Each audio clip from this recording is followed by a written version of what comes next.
Boa noite. Muito bom nós estarmos juntos aqui. Eu escutei quando eu estava entrando, falou, o pastor ficou preso lá e tudo mais. Eu escutei alguém falar, glória a Deus. Falei, que eu estava preso ou que eu consegui sair? Eu sei, estou brincando.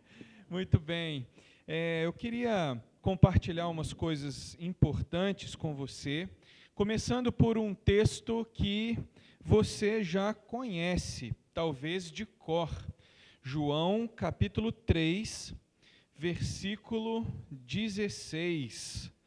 João 3, capítulo 3, versículo 16. Quem sabe ele já memorizado? Alguns já sabem, né? Muito bem. Diz assim, a palavra de Deus: porque Deus amou o mundo de tal maneira que deu seu Filho unigênito, para que todo o que nele crê não pereça, mas tenha a vida eterna. Eu queria que você prestasse atenção comigo hoje, numa palavra muito interessante desse versículo, que é a palavra mundo. Aqui nós estamos vendo que Deus, ele teve um grande amor pelo mundo todo, por tudo aquilo que ele criou. Ele amou a sua criação. A palavrinha mundo, do grego, é cosmos, né? Então, dá essa amplitude para a palavra mundo. Deus amou tudo o que ele fez. Deus amou tudo que ele criou. Deus amou a terra que ele fez. Deus amou toda a sua criação. E ele também, ele ama você. Evidentemente que nós não poderíamos colocar todos os nomes que nós conhecemos nessa lista, né? Porque não caberia em um livro, mas aqui certamente está você. Deus amou você, o mundo, e ele amou de tal forma que ele deu o seu Filho único, Jesus Cristo, para que todo o que nele crê. Uma outra palavra importante aí. Nós às vezes achamos que entregar a vida a Jesus ou crer em Jesus é aquela hora, aquele dia que a gente levanta a mão no culto, ou que vai à frente num apelo. Isso pode ser sim um pontapé, um início, eu admito, mas essa palavra aqui, ela está falando, essa palavrinha crer, é crer e continuar crendo. É muito importante a gente entender que Deus tem um grande amor por nós, Deus tem um grande amor por sua criação, e Ele abençoa, Ele salva todo aquele que crê e continua crendo. Mas, muito bem, nós observamos aqui esse grande amor de Deus pelo mundo e por aquele que crê. Mas nós temos lá em 1 João agora, esse João, o mesmo que escreveu o Evangelho, ele tem uma outra palavra sobre o mundo. Em 1 João,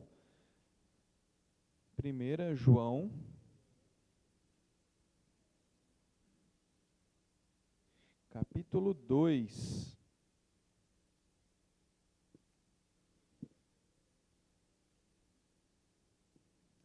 1 João, capítulo 2, versículo 15. A palavra de Deus diz o seguinte: não ameis o mundo, nem as coisas que há no mundo. Se alguém amar o mundo, o amor do Pai não está nele. Mas que coisa é essa?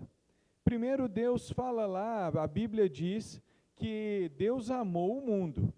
E Ele amou tanto o mundo que Ele deu o seu próprio Filho, para que todo o que crê e continua crendo tenha vida eterna. Agora, nesse texto, o João está dizendo outra coisa. Ele está falando para não amar o mundo, nem as coisas que há no mundo.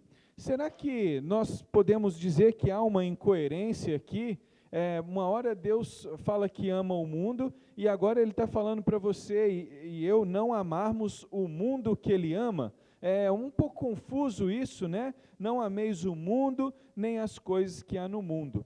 Sabe o que está acontecendo aqui? É porque Deus, Ele ama tudo que Ele criou. Ele ama tudo que Ele criou, até o passarinho lá que você vê voar, o peixe, o rio, Ele ama tudo que Ele criou. Inclusive você e eu, Ele ama muito. Mas, neste mundo, desde que o pecado, o mal entrou no mundo, o mundo hoje, o sistema do mundo, ele tem alguns valores, ou seja, um sistema de valores, de princípios, de conduta, de jeito de ser, que desagrada a Deus. E esse sistema do mundo é às vezes aquilo que é disso, certamente, que João está dizendo aqui. Ele está querendo dizer, não ama o sistema do mundo, não ame algumas coisas que todo mundo ama, não ame algumas coisas que desagradam a Deus. E ele fala quais são essas coisas no versículo 16, olha só, porque tudo o que há no mundo, a concupiscência da carne ou cobiça, que é a mesma coisa, a concupiscência ou cobiça dos olhos e a soberba da vida, o orgulho, né, não procede de Deus, mas procede do mundo. Então, João aqui, ele está falando do sistema do mundo, e ele fala de três coisas aqui. Ele fala de concupiscência da carne.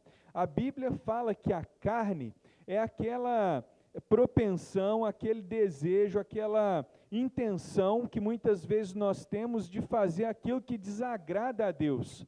Você já passou por isso alguma vez? Provavelmente sim. A gente sabe o que é o certo, sabe o que é o melhor, mas a gente prefere o errado. Quem já aconteceu isso com alguém?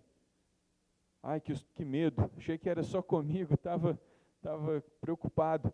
Mas isso acontece às vezes, e esse impulso que a gente tem, às vezes inveja, ira, algumas curiosidades, né, na área sexual, assim, que a gente às vezes pensa ou pretende, algumas coisas nesse sentido, inveja, discórdia, uma série de coisas assim, que nós temos uma espécie de tendência, de propensão, a gente, são realmente esses impulsos, ou essa concupiscência, ou cobiça da carne.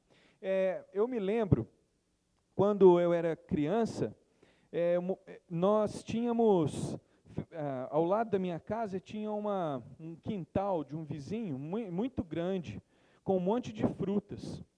E ele odiava que pegasse as frutas lá do quintal dele. E na minha casa tinha frutas, porque os meus pais compravam, era só eu ir até a geladeira ou na fruteira lá, enfim, tinham as frutas. Mas adivinha o que a gente gostava de fazer? Pois é, pegar o dos outros, pular o muro, aquela aventura, né? E tudo mais.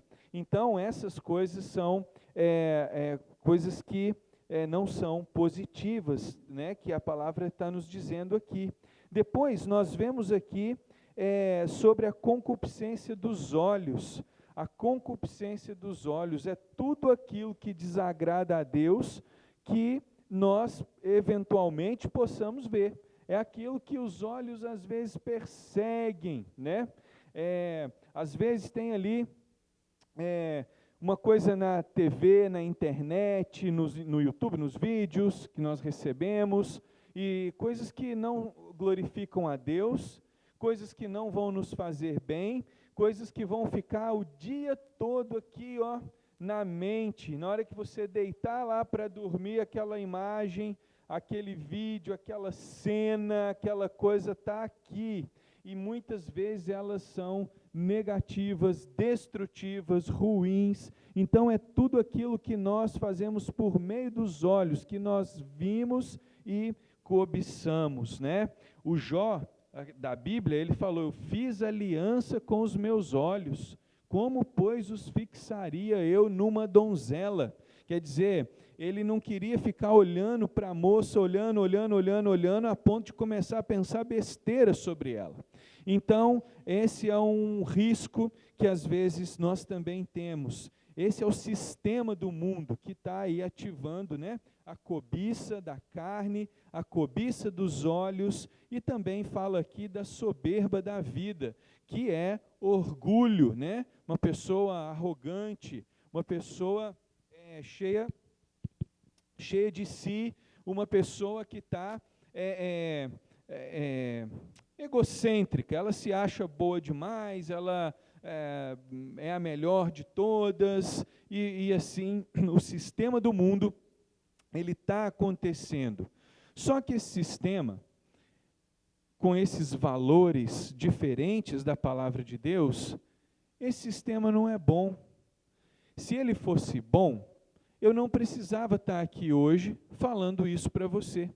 Você não precisava estar aqui hoje na igreja, escutando a palavra de Deus, porque o mundo lá é tão bom, Deus governa e controla esse mundo de uma maneira, as pessoas do mundo amam a Deus e se submetem a Ele de uma maneira tão legal, que não tem nem problema no mundo. Então nem precisa de igreja, porque Deus, ele já está sendo o primeiro, o Senhor de todas as coisas. E não é isso que nós estamos vendo. Se o mundo tivesse dando certo, nós não precisávamos estar falando isso. Mas esse sistema do mundo, ele não é bom. Então Deus não está falando para você não amar o mundo que Ele criou. Deus não está falando para você não amar as coisas ao seu redor, a criação de Deus. Mas Ele está falando para a gente não amar o sistema de valores desse mundo. Talvez você já escutou na escola pessoas falarem que não acreditam em Deus, não acreditam na Bíblia, são fãs da homossexualidade e de outras coisas mais. Você deve se deparar com isso com certa frequência.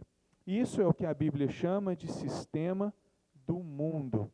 Um sistema que, ao fim, não funciona muito bem. Mas sabe qual que é o pior de tudo? É que esse sistema do mundo, ele é atraente. Ele é atraente. Ele é sedutor.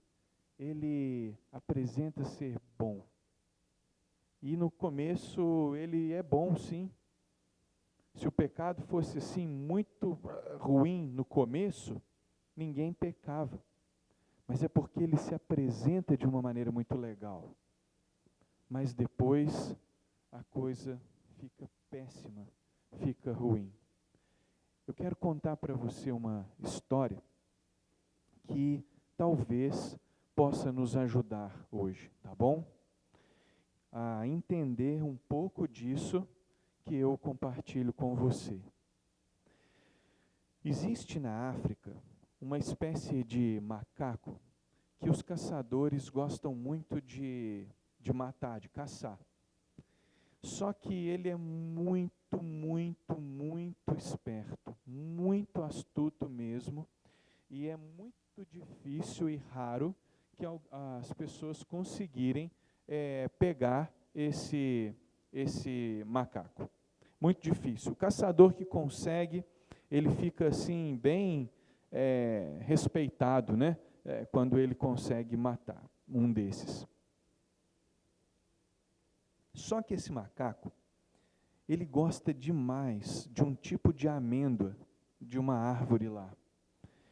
E então ele ama essa amêndoa. E o que os caçadores fazem? Preste atenção. Ele pega um punhado dessas amêndoas, um pouquinho delas, e coloca dentro de um pote. E o macaco, ele não resiste, quando ele sente o cheiro, o aroma daquela amêndoa e tal, ele não resiste, ele inevitavelmente, ele vai chegando tal, porque ele gosta demais. Aquilo ali para ele é atraente, aquilo chama a atenção dele de uma maneira intensa mesmo. E ele vai até ao pote. E a primeira coisa que ele faz, o que talvez instintivo, né? Ele coloca a mão lá dentro e pega as amêndoas. Só que o que acontece? Ele consegue colocar a mão aberta lá dentro, mas quando ele pega as amêndoas e fecha a mão dele não sai dali. Só tem um jeito da mão dele sair dali: se ele largar as amêndoas e tirar a mão e ir embora sem as amêndoas. Está entendendo? Então ele enfia a mãozinha lá dentro, pega as amêndoas e fica Aí ele tira, mas ele vê que sai sem amêndoa, ele coloca Enquanto ele está ali, fascinado pelas amêndoas, com a mãozinha presa ali, o que acontece? O caçador pega. E é assim que ele faz para pegar o macaco. O mundo ao nosso redor, ele tenta fazer o mesmo conosco. Ele tenta nos oferecer algumas dessas amêndoas, para que as nossas mãos fiquem ali. E o único jeito de você não ser pego é se abrir mão e tirar a mão do pote. Mas às vezes nós estamos apaixonados, atraídos pelo pote, e a mão agarra ali, e o mundo... Som.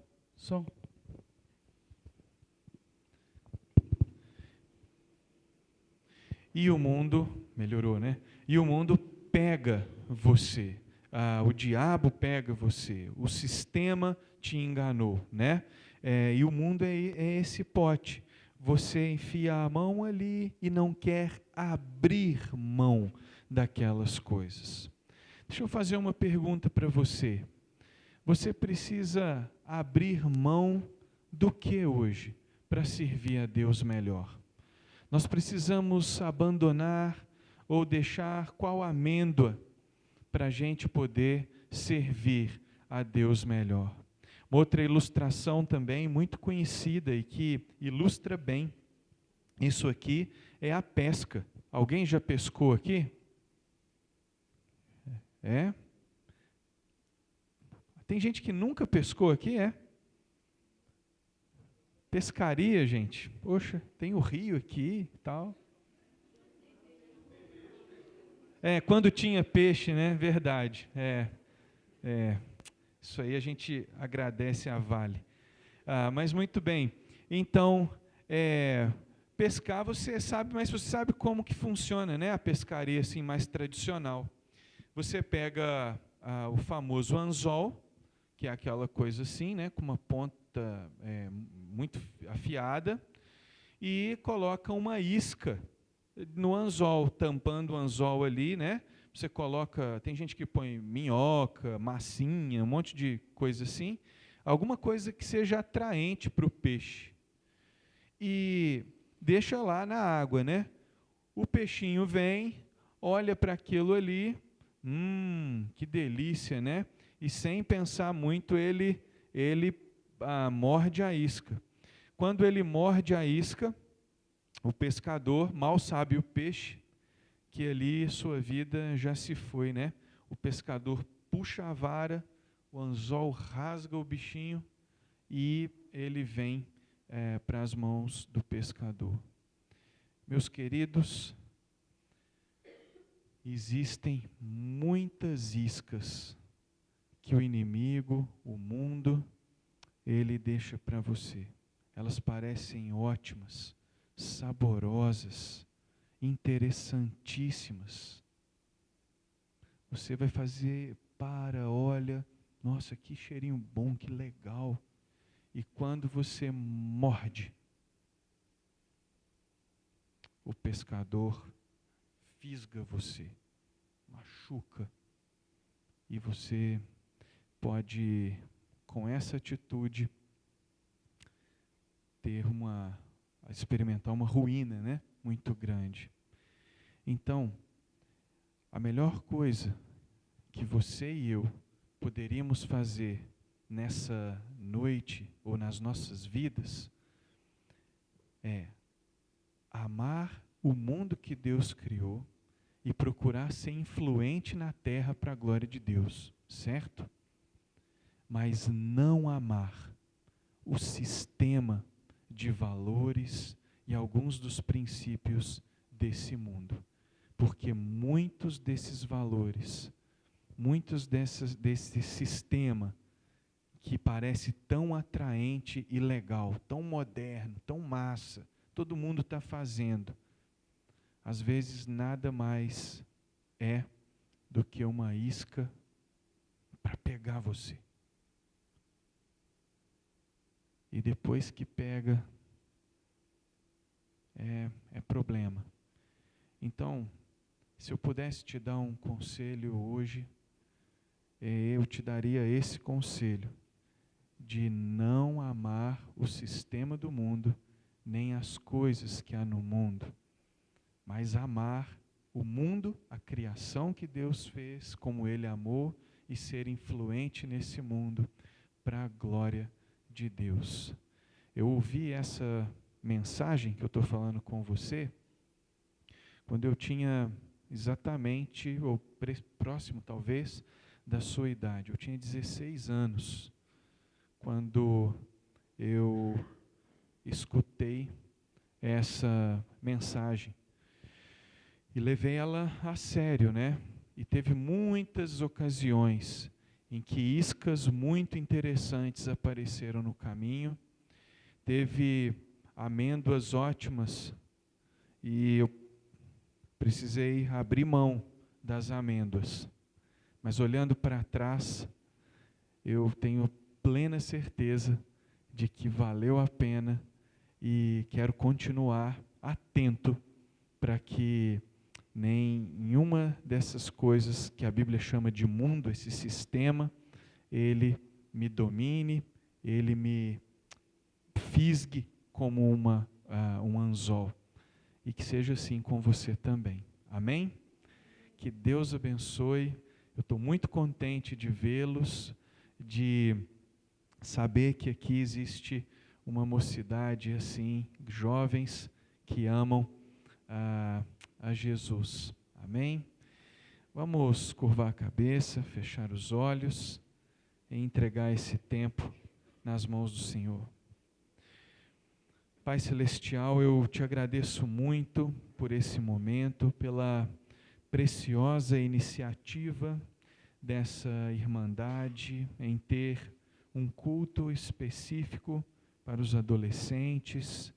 Obrigado, Pai, pela Tua palavra. Eu espero com toda honestidade que o Teu Espírito possa atuar de tal forma nos corações desses queridos, que eles possam amar tudo que o Senhor ama e detestar tudo que o Senhor detesta.